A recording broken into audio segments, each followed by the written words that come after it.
Hi, my name is Chris Grosso. I'm a producer here at Vice.com, and the first show I ever got to work on was Epically Latered.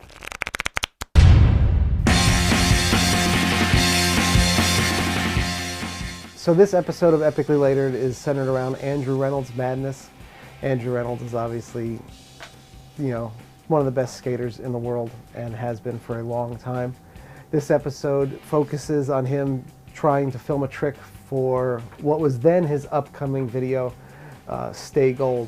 We actually have a doctor from Columbia University in this episode, and he explains what the actual breakdown is for OCD, in particular OCD for a skateboarder. Vice presents Epically Latered Andrew Reynolds Madness.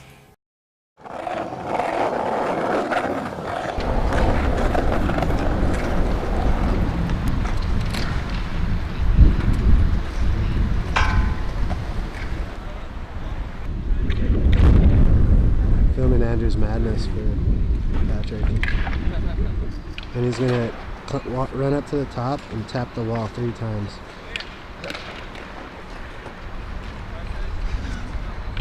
And then he comes and checks it again.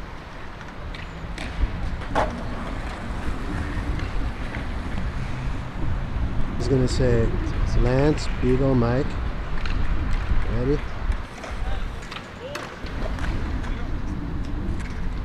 Neckface was telling me he saw you try a trick and it was hat 9 times. 9, yeah. Like before I go to bed at night, I go to the door and I lock it 9 times, but like 3, 3, 3, 3, 3, 3, 3, 3, 3, and I do that 3 times. And then sometimes I'm laying down and I'm like, did I do it? And I go back. And then it's like once I did that, then it has to be the 9, the whole thing, 3, 3, 3, 3, 3, 3, 3, 3, 3, 3 times.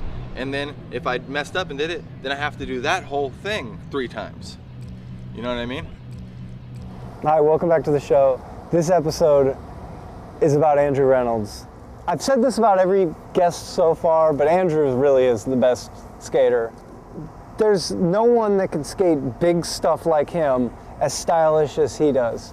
You know, he'll do like a nollie inward heel flip down all these stairs, and it looks like flat ground. This episode, I went on a little trip to San Francisco, and I filmed him trying a trick down the Wallenberg 4. Kind of what I wanted to focus on was what he calls madness, where he has to do all these little rituals.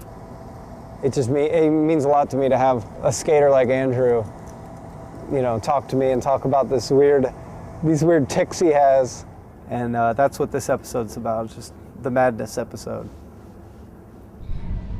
I want to ask you just what madness is. All right. Well, it's basically obsessive compulsive disorder. Mm-hmm. And it comes on like really strong when I'm doing tricks and I'm skating and I'm kind of scared. I think it has something to do with being scared or having some anxiety from having to try the trick. Wherever you skate, there's cracks in the ground and there's signs and there's people around, and it's usually pretty much it ends up being this thing where I have to do 3 things 3 times. I do like 3 taps a lot of times. It could start with just and then by the end it could be that, and then like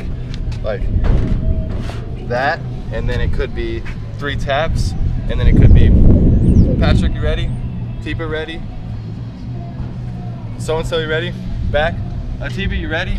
And then make sure the coast is clear, there's no people, and then go.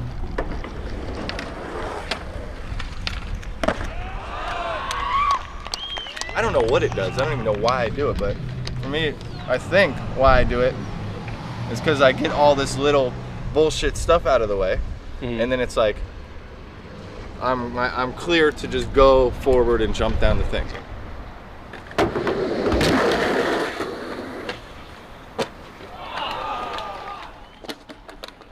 I know in sort of executing tricks and repeating them over and over, there's a certain amount of repetition that's even necessary to be good at skating. I don't think anyone could make an assessment based on watching someone say pre-trick ritual or behavior, whether they have a disorder or not. Oh, sure. It's interesting because when I grew up skating, you know, at a half pipe in a friend's backyard and stuff like that. And even the way you hold the board or start something or kick the board up gets, like what we were talking about, gets associated with pulling off a trick right. You know, I think they may even sort of cue motor systems to sort of be on target and paying attention to things that we're not so aware of. It may actually fine-tune our ability to pull off some difficult tricks or difficult maneuvers. I've had this theory that with skateboarding, with the madness, like it's so hard to clear your mind when you're about to try a trick, and if you're focusing on like little stupid things like tapping or like walking up the stairs a certain way, it kind of like clears your mind, and you're like, okay, I did that right, I got it. I mean, it's like I know people where OCD has came and like pretty much fucked up their whole life, and like they can't do anything. It's like they can, but it's like, you know, they need meds, and it's like it's all fucked up. And like I realized it at one point, like, oh, I have this, and I do it, and I know I do it. And I just thought to myself, like, well, it's worked this long, I might as well keep doing it. Yeah. You know? Like I can't stop it. Fuck! I fucked it up. Great. Thank you, man. It's crazy. Thank you. Yeah, that was awesome. Andrew, can I film your back one more time? No! Did you have madness that time? You saw it. There was like a lot of variations though. Yeah. Tail drop, tap, 3, tail drop, tap, 3, tail drop, tap, 3. Damn. Works though. I have no complaints about it because I got my trick. Yeah? Yeah. You see what it does? You tap the wall 3 times, you get the chance to backside the lumber. Like that. I see. There's a 19 in Victorville that I really want to do. It's like that. It's like it's not even happy. It's not even happy. Yeah. It's monumental. He's like a spider, man. His legs, all in the legs until he can't get up. He'll be doing it forever. He's better than the whole fucking team. So you can park that and put that in your pipe and smoke it. All you little fags on the team, you can think about that. Who's the boss? The boss. Who's driving the van? The boss. Who's frontside flicking the big shit? The boss. Who the rest of you guys? Who cares? What about Terry Kennedy? Who? Terry.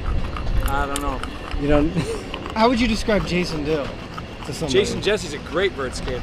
How about Jason Dill? I don't know him. What about Braden Stefanski? Buster Bale, that's what I call it. Yeah.